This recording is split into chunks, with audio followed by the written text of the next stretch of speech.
one day, just before I was starting school actually, he said, you know, it would be nice if you learned to play the violin. What was a violin? I didn't know what a violin was.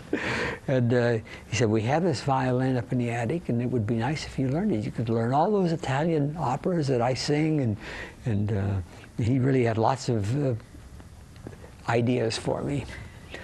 And, you know, what could I do but go along? I was a nice, obeying, obedient Italian child. What should I do? How old were you? 6. And I remember going on a streetcar to a place in Pittsburgh where we signed up with a violin school. It's called the New England School of Violin Playing.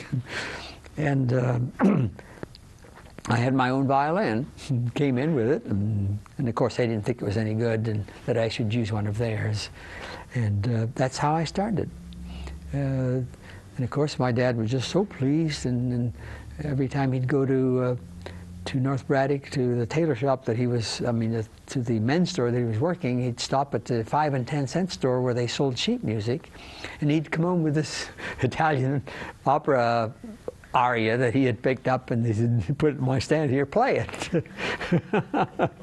And little by little, I did learn to play, and enjoyed it, and was happy doing it, and evidently became good at it at the time.